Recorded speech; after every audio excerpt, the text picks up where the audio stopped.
3, 2, 1, ya está. La clase de hoy día entonces, ya estamos a 28 de septiembre, imagínense cómo se va el mes. 28 de septiembre. A nosotros nos queda octubre completo y noviembre completo, ¿verdad? Prácticamente el 2 de diciembre estarían ustedes saliendo de clases, así que nos queda trabajo que hacer todavía. ¿Ya? Estamos ahora en la tercera entrega de materiales impresos y lo van a hacer en esta ocasión, esta semana, para que te puedas acercar al establecimiento cuando quieras. Va a ser el día jueves 30 de septiembre y viernes 1 de octubre de 9 a 13 horas. Siempre es el mismo horario, ¿ya? Jueves y viernes de esta semana vamos a entregar las guías de estudio y además de eso las canastas de alimentación, ¿ya? Así que puedes ahí aprovechar de ir a buscar tus dos cositas. Muy importante que sepamos que esta tercera entrega ahora ya entramos a otra unidad en nuestro caso. El lenguaje dejamos atrás los textos noticiosos, ya nos hemos alejado de ese tema para entrar ahora a lo que es la literatura, ¿no? Y yo le contaba a los demás cursos que todavía no existe una denominación, una definición concreta y certera de lo que significa literatura. Por ahí el diccionario nos presenta un atisbo de lo que podría significar el concepto, pero no, todavía hay discusiones que nos mantienen ahí pensando qué texto, en qué momento un texto se transforma en literario. Por eso he redactado este párrafo acá y aclarar también que todas las guías que, bueno, yo siempre mis guías las hago y las diseño de forma particular, no soy de copiar alguna cosa de internet, a menos que sea algo muy puntual. No voy a hacer eso de que hacen algunos otros profes que no voy a nombrar. Si no sé, yo conozco casos, he visto por aquí esto. Hay profes que toman una guía de internet, le cambian el logo, le cambian el nombre y la presentan como si fuera suya. Yo no hago eso, porque a mí me gusta que en esencial lo que tú estás aprendiendo tenga una secuencia de aprendizaje. Entonces, nosotros venimos de estudiar los textos expositivos, estuvimos estudiando lo que son las noticias, pero ahora vamos a cambiar el enfoque hacia los textos literarios. Pasamos de los expositivos a los literarios. Entonces, ¿cuál es la diferencia? Primero, pensar que un texto expositivo, tal como lo conocimos en la unidad anterior, expone información, tal como dice la palabra. Va a aparecer información clara y objetiva sobre algún hecho particular. Y por ejemplo, si pensamos en un texto noticioso, una noticia, nos va a contar el periodista tal cual lo que sucedió algo en el transcurso del día o de la semana. Pero en los textos literarios la cosa es diferente. Acá el texto literario va a responder, como dice acá la guía, a una creación artística. Es una creación artística el texto literario. Y además de eso, responde a la subjetividad de su autor. Es decir, nos vamos a encontrar con la forma de pensar del autor. Quien escribe literatura plasma también su forma de pensar, su forma de ver el mundo, la plasma en el texto. Cualquier texto que corresponda a la literatura que ustedes puedan leer, vamos a encontrar que el autor plasma esa visión de mundo que tiene. Y por eso, como cada enfoque o cada percepción de la gente es diferente, va a pasar que hay textos literarios que a ti te van a encantar, que te van a gustar, que te van a dejar cautivo leyendo de principio a fin, que vas a pensar en algún momento que estás leyendo una novela y que pareciera que esto hubiera sucedido en la realidad, o le va a pasar que cuando esté leyendo un libro y esté llegando al final, le va a pasar como algo así como lo que pasa con las series de Netflix. ¿Ya? Queremos que continúe la serie, ¿cierto? A ver si sacan una segunda temporada, qué genial sería. ¿Ya? Así mismo pasa con algunos libros. Hay libros tan buenos que te dejan enganchados hasta el final y cuando se acaba la obra tú te preguntas, bueno, ¿irán a sacar la segunda parte? Ojalá que saquen una segunda parte. Y cuando en algunas ocasiones no hay segunda parte de esa obra, nos quedamos con ese nudo en la garganta, con esa amargura en el cuello, ¿cierto? De que por qué no siguió hasta ahora, ¿ya? Pero hay otros libros que son al contrario. Hay otros libros que no te van a gustar leer, ¿ya? Hay textos literarios que a uno no le gusta leer. Y eso pasa porque está la subjetividad de por medio. Si, si lo que escribe un autor corresponde a mis gustos personales, es muy probable que enganche conmigo, entonces sí yo pueda leer el texto completo. Pero si el autor escribe de algo que a mí no me gusta en lo personal, entonces no va a haber interés y uno no va a leer el texto. A mí me ha pasado, ¿ah? De hecho, yo pienso sinceramente que nadie en este mundo debería leer por obligación. La lectura se debe hacer a conciencia y por gusto, no por obligación. ¿Qué opinan ustedes al respecto? ¿Les ha tocado alguna vez leer obligados? ¿Cuándo fue la última vez que leyeron un libro bueno, así que nos dejó pensando?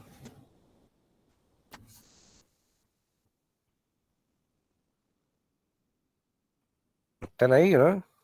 Sí, profesor, yo leí un libro hace muchos años atrás. ¿Te acuerdas cómo se llamaba? Sí, se llamaba El pájaro canta hasta morir. El pájaro canta hasta morir. Mira qué interesante. A ver, vamos a buscar porque yo no tengo, no soy así como una enciclopedia andante, pero me gusta usar ahí está. Me gusta usar la internet para buscar la información. ¿Ya? El pájaro canta hasta morir es una obra de, a ver, vamos a ver, Colin McLoughlin, algo así, ¿cierto? Y el nombre extraño que tiene el Sí, autor. Wow, es una novela extranjera. Me parece interesante lo que has leído. ¿Ya? ¿Y qué te llamó la atención de ese libro, Lilian, cuando lo leíste? ¿Te ha gustado? muchas cosas, sí, me gustó. De hecho, después, años después, compré yo los CD en película, Ya.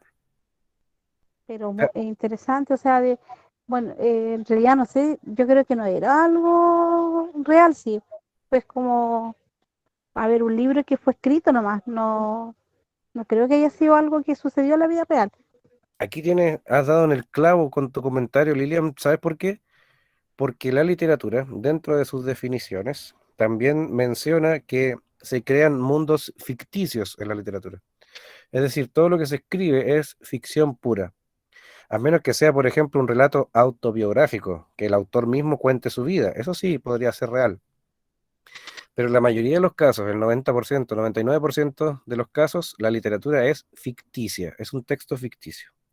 Te va a presentar un mundo de mentira, un mundo ficticio, te va a presentar personajes ficticios y una argumentación también ficticia. Todo es ficción.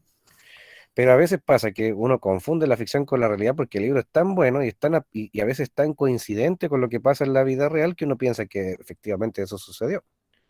Por ejemplo, el semestre pasado nuestra lectura complementaria fue, ¿se acuerdan cuál fue el libro que leímos una vez pasada? ¿Cómo se llamaba el libro del semestre pasado? Juventud en éxtasis. Ya. ¿No les pasó que ese libro cuando lo leyeron pensaron que a lo mejor podría haber sido verdad eso que sucedió ahí? La historia de este muchacho que se enamora de la recepcionista de una consulta médica y empieza a cambiar su forma de pensar, pone en jaque sus pensamientos, su forma de ver la vida y empieza a cambiar su actitud porque quiere conquistar a esa chica que lo ha dejado perdidamente enamorado. ¿No les ha pasado que han creído que eso puede haber pasado de verdad? No hay película de Juventud en Éxtasis, debería haber una, porque es una buena trama, es un buen libro. Pero ¿en qué momento un texto pasa a ser literario? Vamos a tratar de acercarnos a esa pregunta y tratar de darle sustancia de aquí en estas clases que siguen, pero sin antes no decirte que acá en el lado derecho de la guía que es de la tercera entrega, ahí está, dice la tercera entrega, va a aparecer esta portada del módulo número 2 del lenguaje que se llama Literatura, 1000 identidades posibles. Y yo te dejé aquí el código QR para que puedas descargarlo, o bien también puedes usar el enlace que está aquí abajo. Porque la guía que le estoy presentando a ustedes hoy día, esta guía de lenguaje de la tercera entrega que he diseñado para ustedes, va a estar fielmente conectada con ese módulo 2 de lenguaje, ¿ya? Es decir, pueden ir trabajando con los dos materiales al mismo tiempo y así ustedes van a poder ir aprendiendo exactamente la misma materia, ¿ya? Van a utilizar la misma materia para poder aprender las habilidades que les voy a mostrar en estas clases, ¿ya? La clase del próximo martes también vamos a centrar en este sentido para que ustedes puedan conocer más de la literatura. Tendrá también conexión con estos materiales, así que es importante que los tengamos. Yo obviamente soy un profesor muy vivaracho, así que nos vamos a juntar en presencial. Yo también voy a llevar algunas copias de la guía impresa para que nadie le falte nada. Pero es muy importante que veamos ahora cuáles son los 4 aprendizajes que vamos a tener en esta ocasión, ¿ya? Primero, vamos aquí me gustaría que ustedes participaran, que me fueran leyendo, por favor, qué aprendizaje vamos a tener acá. Cualquiera de ustedes, por favor, micrófono encendido. Lean el número 1. Yo, profesor, Vale. leer comprensivamente diversos textos de carácter literario, identificando su estructura y composición. ¿Sigo? Sí, adelante. Apreciar y valorar la literatura como medio de expresión artística propia del ser humano. Identificar las figuras retóricas literarias presentes en algunos ejemplos de textos literarios.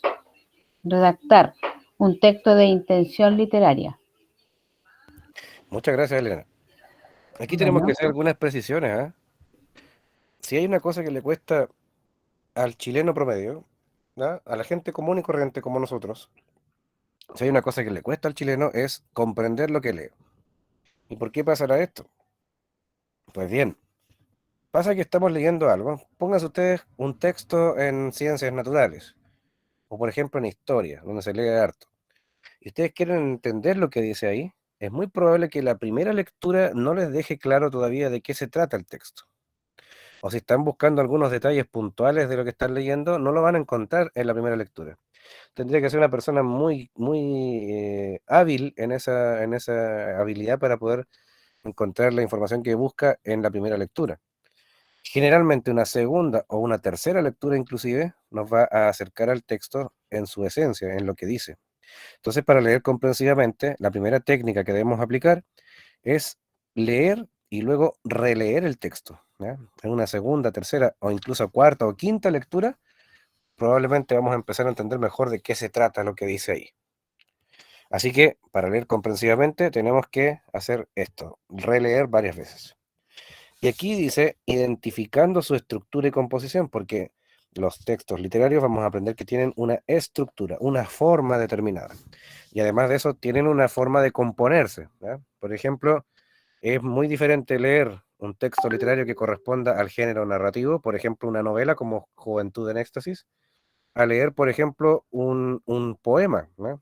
Pónganse ustedes el poema 20 de Pablo Neruda, es un texto totalmente diferente a lo que es Juventud en Éxtasis de Carlos Sánchez. ¿Por qué? Porque en la composición hay distintas formas, ¿ya? Uno va a estar escrito en prosa, como la novela, y el poema va a estar escrito en verso, y ahí cambia la cosa. De hecho, la poesía también es rica en ese sentido porque introduce elementos como la rima, como la métrica, y lo que vamos a ver hoy día, que se llaman las figuras literarias o figuras retóricas, que ya la hemos estado viendo la semana pasada.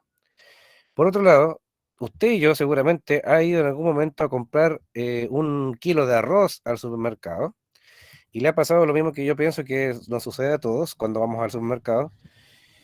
Usted busca un tipo de arroz, quiere hacer una preparación y hay en el supermercado, en el pasillo donde están los arroces, ahí hay muchas variedades de arroz, marcas distintas, precios diferentes. Entonces, el segundo aprendizaje es como lo que sucede cuando vamos al súper. Estamos buscando un arroz bueno que sirva para lo que estamos cocinando, pero necesitamos un arroz que sea adecuado a lo que estamos haciendo, porque uno no saca nada de pagar un arroz caro si no sirve para lo que vas a hacer. Por ejemplo, si vamos a hacer una sopa, no es necesario ponerle grado 1, podemos comprar un arroz grado 2 y con eso vamos a andar súper bien, porque el grado 2 del arroz es un arroz de grano más cortito. Y para la sopa viene genial, y es más barato incluso. Ahora, si queremos hacer un arroz graneado, por ejemplo, ahí sí necesitamos un arroz de grado superior, grado 1, que ojalá diga pregraneado, en fin, hay distintas formas. Y luego viene el tema del precio. En el supermercado dicen que son bien pillazos porque en el pasillo del súper donde están los arroces, ustedes se fijan generalmente en lo que tiene a su altura, a la altura de sus ojos, ahí en medio de la góndola. Pero en la parte alta de la repisa o en la parte muy abajo ponen generalmente los productos que están más baratos, ¿eh? Así que use esta pillería. Cuando vaya a buscar la oferta, busque y vea lo que está arriba, en la altura, y lo que tienen también abajo, en las góndolas donde uno no se quiere agachar, ahí también de pronto están los productos más baratos. Lo más caro lo van a poner ahí en la mitad porque es más cómodo, es más cercano a nuestro campo visual.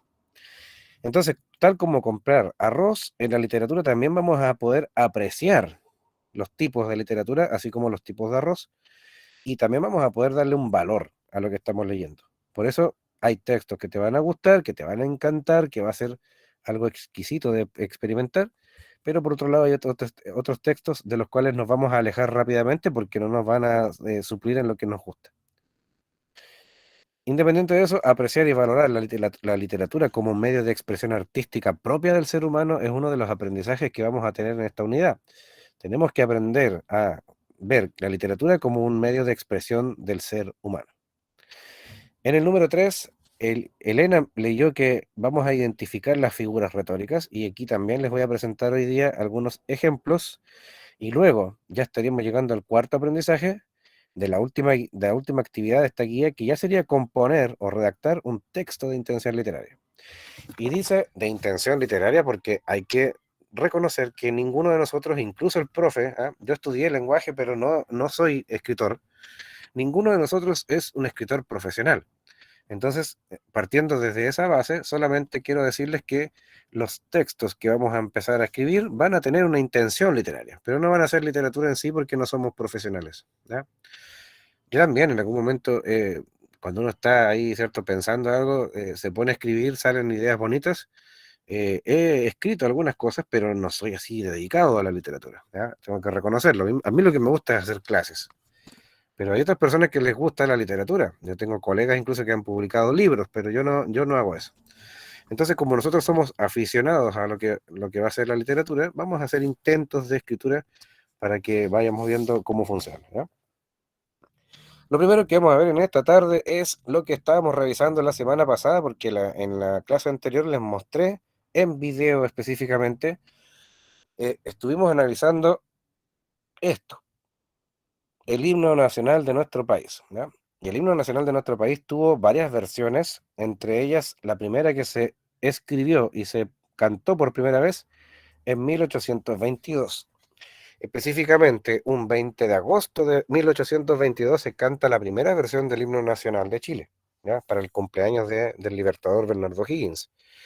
Y el autor de esta primera letra fue Bernardo de Vera y Pintado, como podemos ver ahí al lado izquierdo de este cuadro. La música se la coloca Manuel Robles y si ustedes pudieron ver el video la semana pasada o estuvieron revisando la clase grabada, se van a dar cuenta que era una forma de cantar muy, muy característica de la época, un poco más parsimoniosa como lo es nuestro himno actual.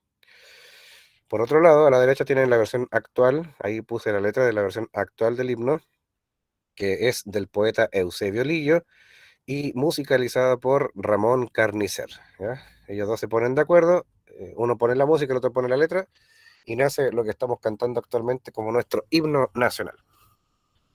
Ahora bien, vamos a detenernos un poco, porque la vez pasada les mostré la historia de cómo nació esto del himno, pero tenemos que recordar algunos elementos que tienen que ver con el contexto en el que se produjo. Recuerden bien esto.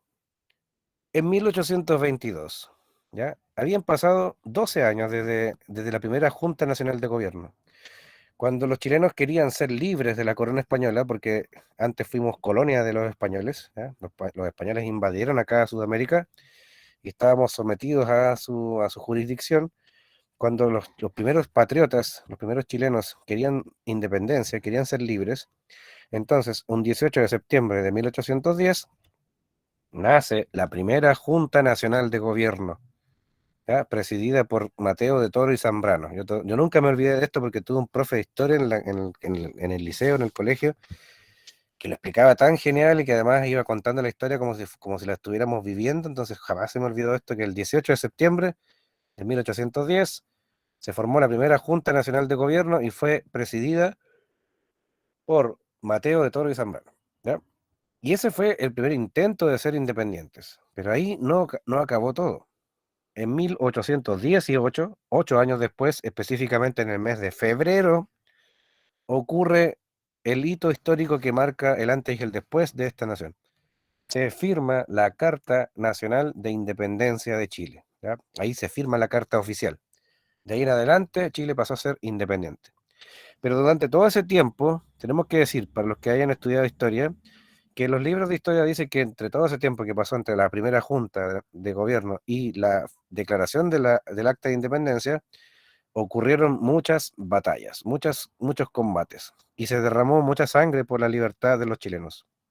Entonces, por eso se entiende el tono que tiene este himno. Lo que están leyendo ustedes aquí, que es la versión de 1822, decía lo siguiente. Una persona de ustedes, por favor, que lo lea. Primer párrafo, primera estrofa. A ver cómo dice.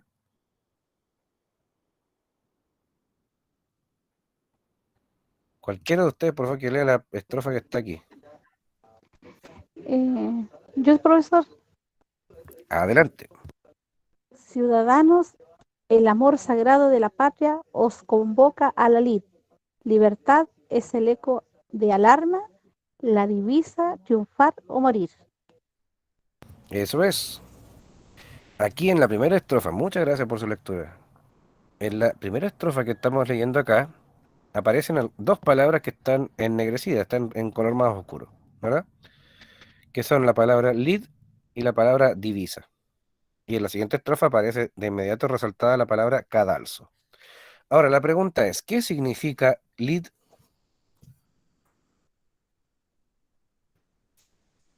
Si alguien tiene Google ahí, googlee la palabra lid, a ver qué significa.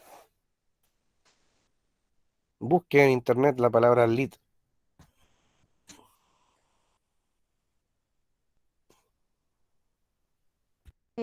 Profesor, puede ser pelea, combate. Correcto, tal cual. Lid significa pelea o significa combate o batalla también. Ahora, de ahí viene el verbo lidiar. Lidiar con algo significa combatir con algo. ¿Ya? Entonces, ahora, si entendemos bien lo que dice esa palabra lead, porque si uno no hace este ejercicio de hacer vocabulario, es probable que la comprensión de lectura se vea mermada. Cuando uno quiere entender lo que lee, chicos, lo que tienen que hacer primero es buscar las palabras que no conozcan. ¿Ya? Ese es un buen consejo que les doy.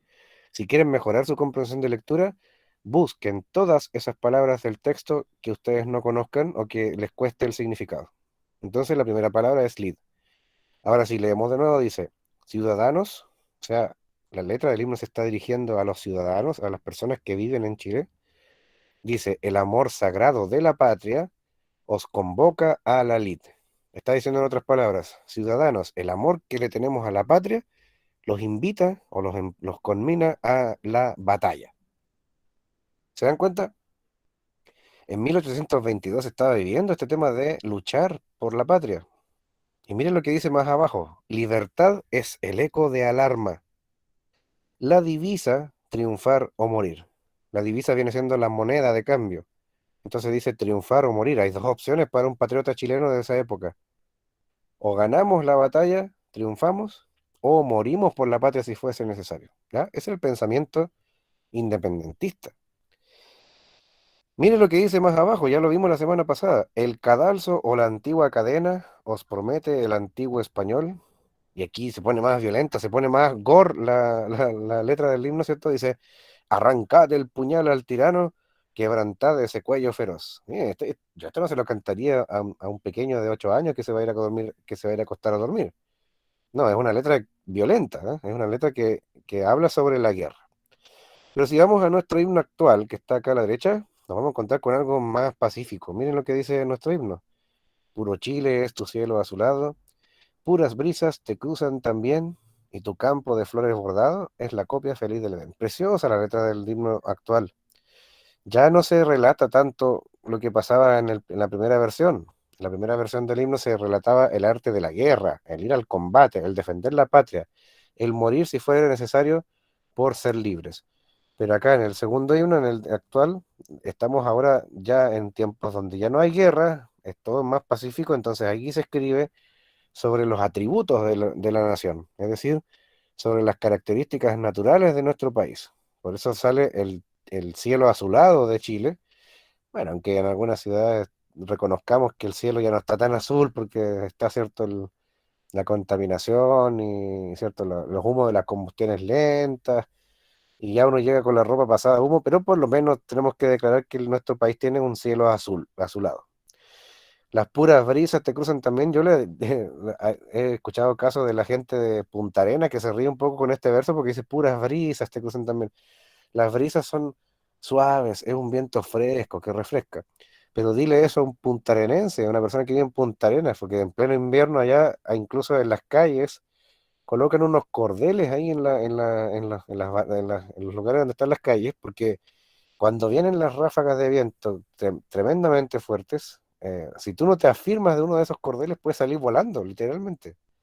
Entonces, los del extremo sur se ríen con esto de puras brisas, te cruzan también.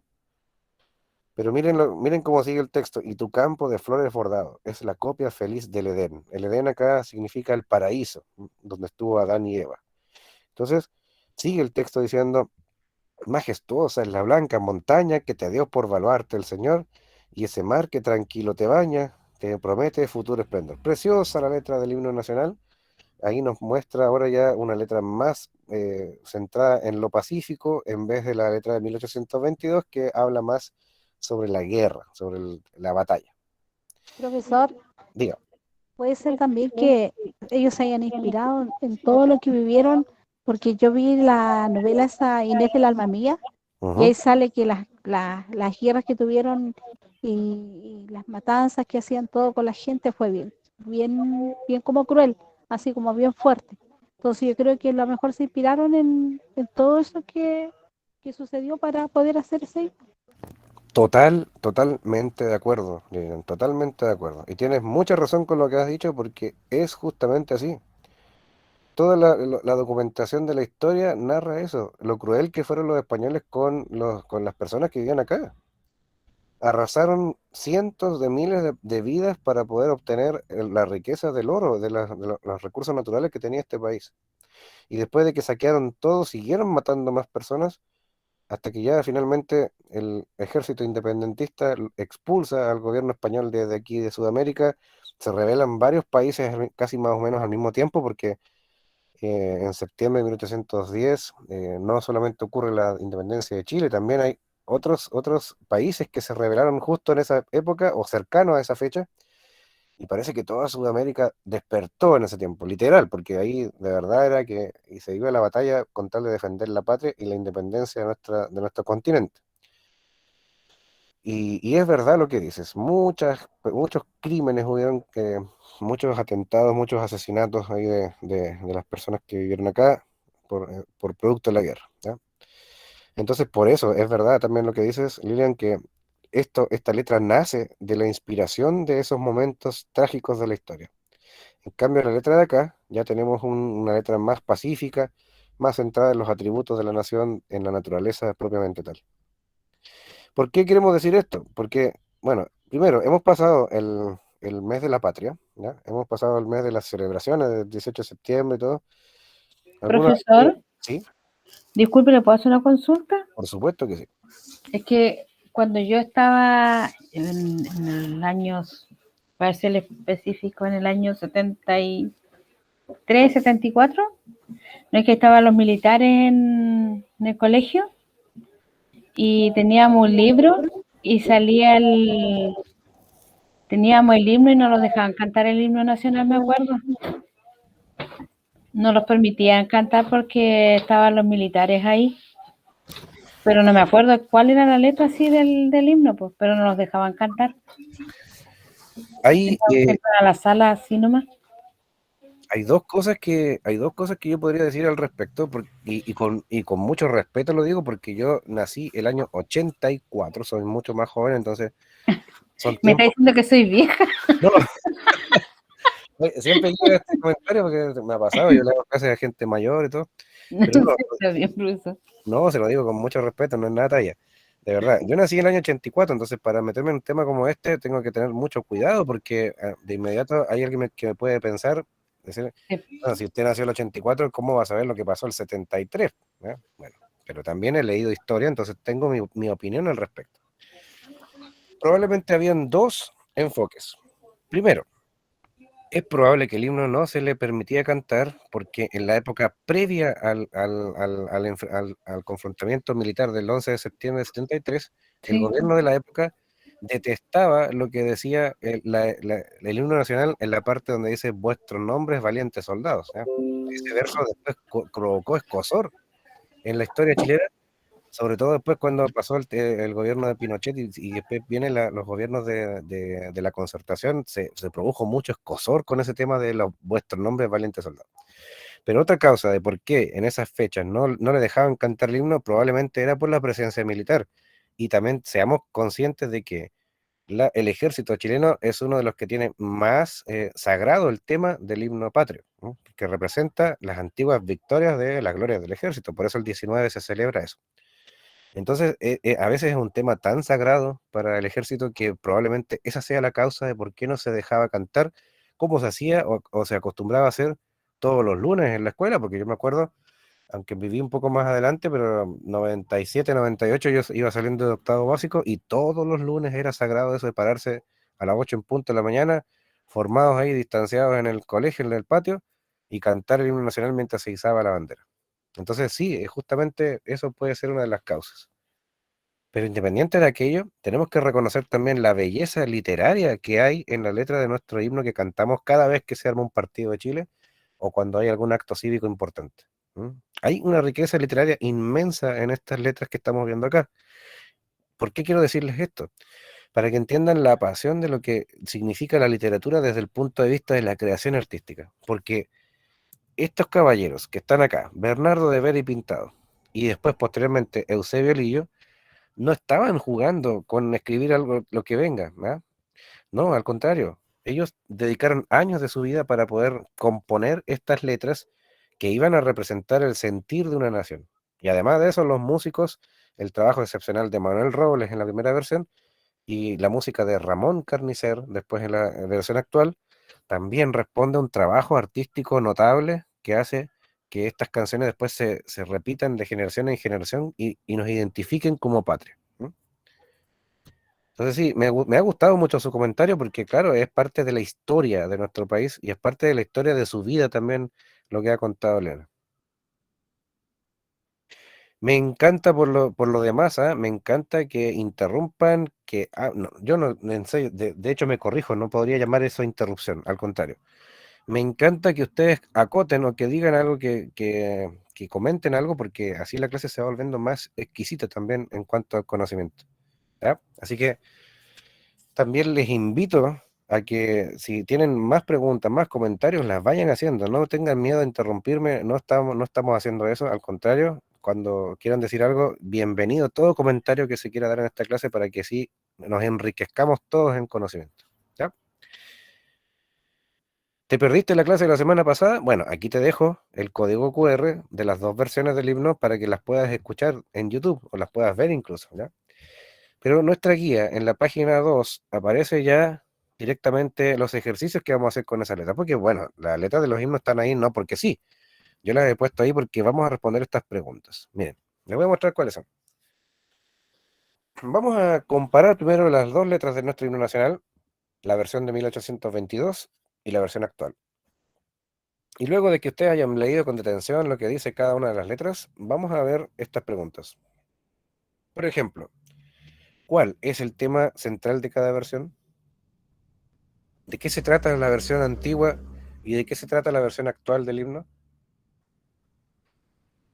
La letra B dice, ¿cuántas sílabas tiene cada verso en cada una de las dos versiones del himno? Porque podemos contar las sílabas también, ¿ah? Eso también se puede hacer. Letra C, ¿cuál de las dos letras te ha gustado más? Abiertamente, diga, ¿cuál le gusta más de los dos himnos, el antiguo o el nuevo? Y deme un fundamento, ¿por qué le gusta esa letra y no la otra?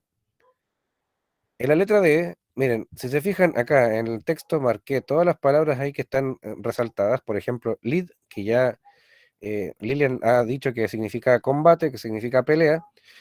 Ahí está divisa, cadalso, tirano, aras, asilo, edén, baluarte. Esas palabras están marcadas ahí con una letra más oscura porque precisamente son las que responden a la pregunta D de esta página 2. Toma el diccionario, a ver si tienes un diccionario de esos en papel, así, o en físico, ocúpalo, sácale un poco la tierra y ocúpalo, busca las palabras ahí y anótame aquí los significados de esas palabras. Si no tienes diccionario en la casa y quieres ir por una vía más rápida y tienes internet, ve a Google, busca estas palabras y anota aquí el significado de ellas. Pero ¿para qué hacemos este ejercicio? Porque con este ejercicio vamos a poder saber mejor qué significa lo que está diciendo cada letra cuando entendamos bien el significado de estas palabras. ¿Ya?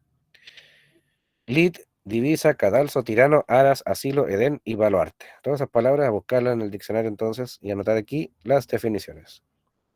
Y por último, imaginemos que, bueno, ya a esta altura se van a decidir por cuál de las dos letras les gusta más. Entonces piensen que están, o imagínense que están frente al autor de esa letra. Si es la versión antigua, será don Bernardo de Vera y Pintado. Pero si es la versión actual, estará enfrente a don Eusebio Lillo. Imagínense que ustedes les van a escribir un mensaje. Y van a escribir una especie de carta breve. ¿Ah? Aquí en este espacio que hay, escriban un texto, ¿cierto? Un breve mensaje para ese autor, de la versión del himno que más te ha gustado. Usted puede felicitarlo por la composición que hizo, hacerle algún comentario, alguna crítica, agradecerle, no sé, lo que usted quiera. Profe, si no me gustó ninguno de los dos, escriba entonces a cualquiera de los dos autores por qué no le gustó su letra. Pero hagamos el ejercicio de conectarnos también con la historia y además con la literatura. A partir de la página 3 se pone bien interesante. Ya la semana pasada estuvimos viendo el fenómeno que ocurre en el primer verso de nuestro himno. El primer verso de nuestro himno dice: puro Chile es tu cielo azulado. Y aquí yo he puesto un comentario, ya les dije yo que estas guías las compongo yo mismo. Si ustedes buscan esto en Google no va a aparecer porque yo lo he escrito especialmente para ustedes. Aquí dice que se dice por ahí que nuestro actual himno patrio es el segundo himno más bello después de la Marsellesa. Bueno, ¿qué es la Marsellesa, profe? La Marsellesa es el himno nacional de Francia. Ustedes pueden escuchar acá, si escanean el código QR que está en pantalla o entran al enlace que está acá abajo, pueden escuchar y ver el himno de Francia. Además, ese video que está conectado ahí tiene la ventaja que va a aparecer la letra original en francés y además va a aparecer la traducción al español. Así que qué mejor para conocer un himno de otro país que verlo así traducido. Hagan la prueba, escuchen, vean, disfruten el himno de Francia y después compárenlo con nuestro himno nacional. Y a lo mejor van a llegar a la misma conclusión que han llegado varios chilenos cuando dicen que nuestro himno patrio es el segundo más bello después de la Marsellesa. A ver si usted está de acuerdo conmigo. Pero bueno, el primer verso de nuestro himno es puro Chile es tu cielo azulado. Entonces aquí yo dejé una tabla con los mismos espacios, separadas las palabras por celdas. Entonces usted tiene que escribir en la parte de abajo cómo sería ese mismo verso, pero en el orden correcto. Porque dicho sea de paso, la semana pasada aprendimos que el poeta Eusebio Lillo tuvo que hacer un sacrificio enorme con la letra que estaba escribiendo porque cuando le puso la música de Ramón Carnicer, sentía que algo no andaba bien. Sentía que lo que él había escrito cuando llegaba la hora de cantarlo era como que no sonaba bien, no encajaba algo estaba fuera de lugar. Y era porque la sintaxis o el orden correcto de la oración, de la oración original, no correspondía a la música. Entonces don Eusebio dice: voy a cambiar el orden de las palabras. Entonces revolvió un poquito las palabras de aquí y por eso salió eso de puro Chile es tu cielo azulado. Pero gramaticalmente no se dice así. Entonces, ¿me podrían decir aquí cuál es la versión ordenada de esa línea? Escríbanla ahí en ese espacio que está abajo. Bueno, pues bien, lo que hizo don Eusebio Lillo se llama hiperbatón, porque el hiperbatón es una de las primeras figuras retóricas que estudiamos en esta unidad. Un hiperbatón consiste en alterar el orden lógico de la oración, ¿ya? Es decir, lo que hizo Eusebio Lillo con la primera frase de nuestro himno nacional fue un hiperbatón. Él revolvió un poco las palabras, las cambió de lugar, para que fuera más armónico, para que fuera más poético, si se puede decir así. Por ejemplo, dice acá, en vez de decir las palomas blancas se posan en el umbral de tu ventana, ahí estoy leyendo lo que dice acá, en vez de decir las palomas blancas se posan en el umbral de tu ventana, que está gramaticalmente correcto, bien ordenado, podríamos decir, por ejemplo, se posan las blancas palomas en el umbral de tu ventana. ¿Qué fue lo que cambió? El orden de la oración. ¿Ya? Ahora suena un poquito más poético, no sé si ustedes notarán eso. Bueno, esta alteración en el orden lógico de la oración también se puede apreciar en los versos de Gustavo Adolfo Bécquer de un poema de él que se llama Volverán las oscuras golondrinas. También pueden ver ese enlace y aquí tienen el texto.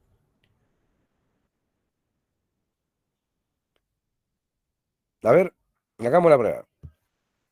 Otra persona que pueda leer este poema de Gustavo Adolfo Bécquer. Cualquiera de ustedes, por favor.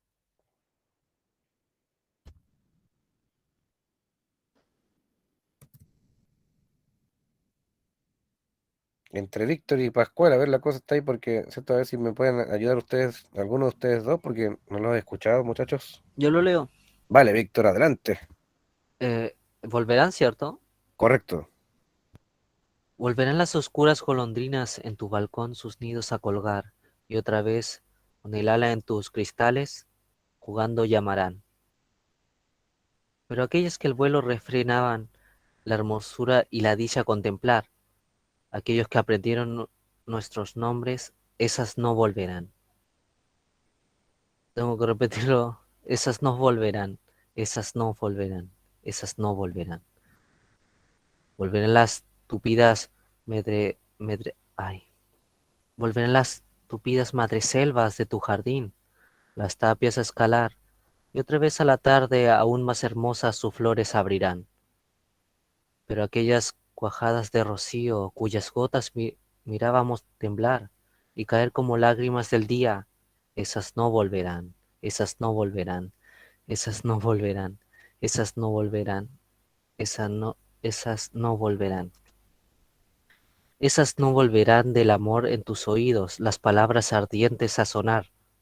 Tu corazón de su profundo sueño tal vez despertará, pero muda y absorta y de rodillas, como se adora a Dios ante su altar, como yo te he querido, desengáñate. Así no te querrán, así no te querrán, así no te querrán, así no te querrán. Esas no volverán, esas no volverán, esas no volverán. Yo, perdona, le doy un aplauso a Víctor. De verdad, estoy aplaudiendo con ganas aquí. Muy, muy, muy bonita su lectura, Víctor. Además que tengo que decir que Víctor tiene una voz exquisita para poder declamar poesía, ¿no? Por eso su timbre de voz es muy agradable escucharlo cuando lee un texto como este, no lo había notado, ¿ah? Bueno, yo leo bastante. Eso es genial, de verdad genial, Víctor, te felicito, muy, muy buen desempeño al leer este poema de Gustavo Adolfo Bécquer, ¿ah? Bonito lo que hace, debería incluso grabar. No, es que en mi religión a Ujú. veces, a veces pasan a leer, entonces a leer párrafos de la Biblia. Eso es Entonces espectacular, ¿no? yo leo, o sea, sí, delante de mucha gente. También están, por ejemplo, los salmos, ¿ah? Sí, Los esos salmos. son canciones, los salmos. Exactamente, exactamente. Los salmos originalmente son textos literarios, miren, para que sepan, son textos literarios que eran musicalizados, ¿ah? Se acompañaba generalmente de un músico al lado y se cantaban los salmos. Por eso se llaman salmos, porque se cantan. ¿Qué otra cosa recuerdo de la Biblia? El cantar de los cantares de Salomón también. Exquisita poesía tienes ahí en ese libro. ¿M? Hay varios lugares más de la Santa Biblia que puedes explorar para poder leer poesía como lo que hemos visto acá. Pero realmente te felicito, Víctor, con el tema de tu lectura. Ha sido muy bonito escucharte. ¿M? Pues bien, lo que ha leído Víctor acá está en el marco de precisamente lo que estamos estudiando que se llama Hiperbatón, porque está este texto lleno del recurso que usó Eusebio Lillo cuando estaba componiendo el himno nacional. Si se fijan, acá arriba dice, volverán las oscuras golondrinas en tu balcón sus nidos a colgar. Y eso está desordenado, porque debería haber dicho de otra manera. Miren lo que dice acá abajo. A ver, ¿dónde estaba? Acá. El asunto es que debería haber dicho, las golondrinas oscuras volverán a colgar sus nidos en tu balcón. Ese es el orden correcto de la oración. No vamos a entrar en detalle por qué, porque si no tendría que explicar una clase entera de cómo se hace el orden correcto de la oración. Pero tendría que haber dicho así, las golondrinas oscuras volverán a colgar sus nidos en tu balcón. Eso es lo lógico. Pero esta forma de texto no suena tan bien en un poema. De hecho, la versión con hiperbatón sí suena más literaria, ¿no? Es distinto decir, las golondrinas oscuras volverán a colgar sus nidos en tu balcón, que suena un poquito básico, ¿cierto? Un poquito, no como poesía propiamente tal, que por ejemplo leer en su versión poética, volverán las oscuras golondrinas en tu balcón sus nidos a colgar. Suena más poético, suena más bonito, suena más armonioso incluso, ¿ya? Pues bien, eso es lo que pasa con la literatura.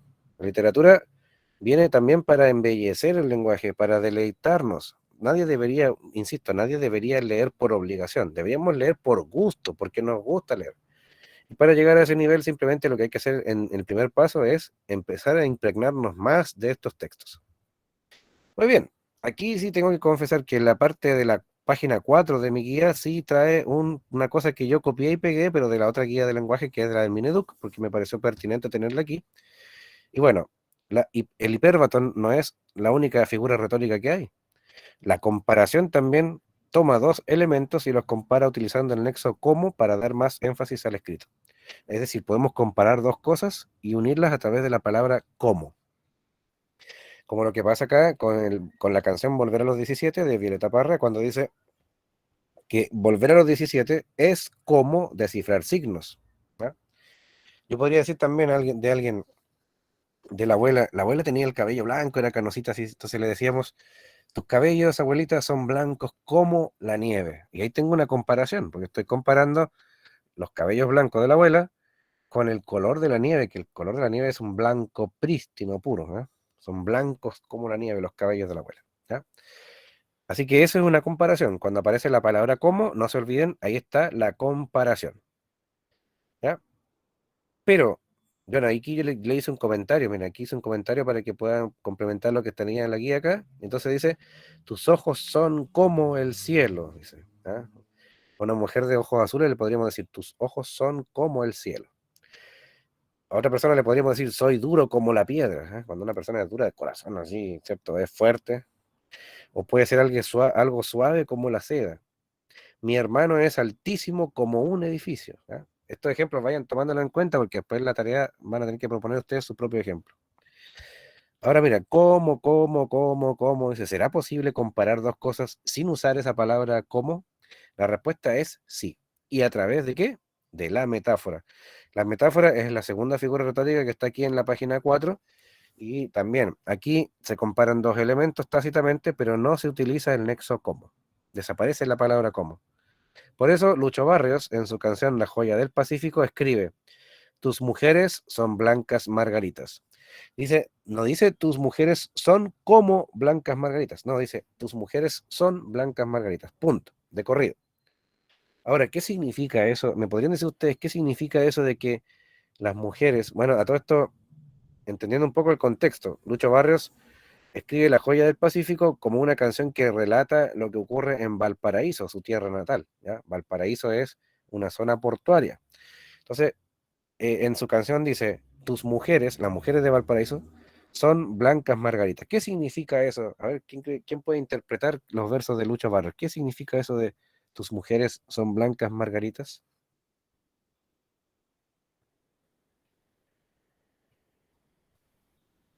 Como que si fueran una flor. Primero, como si fueran una flor, ¿cierto? ¿Y qué características o atributos tiene la flor? Son hermosas. Son hermosas, muy bien. Entonces las mujeres, aquí está diciendo Lucho Barrios, son hermosas, como si fueran margaritas. ¿Qué más tiene de características las flores? ¿Se dan cuenta que las compara con una margarita? Margaritas, ¿eh? ¿Han visto esas flores alguna vez? El medio mensaje subliminal, yo busco aquí en Google Imágenes margarita y me parece el tequila margarita, que es otra cosa, nada que ver. Es la flor más común que hay, profesor. Claro, ¿ah? Pero a lo mejor alguno de ustedes no la conoce. Voy a aprovechar de presentarla en pantalla para que la puedan ver los demás, ¿ah? Aprovechemos de aclarar la duda. ¿Cómo son las margaritas? A ver, ¿cómo son las margaritas? Las margaritas son así, miren las que va a aparecer en pantalla. Ahí está, ¿la ven? Ahí va cargando la imagen. En estos 6 minutos que nos quedan de clase, miren, vean lo que son miren las margaritas, ¿las ven o no? Sí, profesor, ¿Ya? nosotros cuando éramos niñas les arrancábamos la hojita y le decíamos, te quiero mucho, poquito, nada. Me quiere mucho, poquito, nada. Tiene mucho, poquito, nada, sí. Sí. Una vez jugamos a eso, sí, tienes razón. ¿Ya? Y las margaritas, como dice Linen, son las flores más comunes. Bueno, yo no he visto muchas, pues ahora estamos recién empezando la primavera, pero sí es verdad, se ven en varias partes y son bellas. ¿Ah? Entonces Lucho Barrios dice, tus mujeres son blancas margaritas. Y también usa el hipérbaton ahí porque en vez de decir tus mujeres son margaritas blancas, que es el orden correcto, el sustantivo primero, margaritas, y el adjetivo calificativo después, blancas, él dice son blancas margaritas. También hay un hipérbaton en esa frase.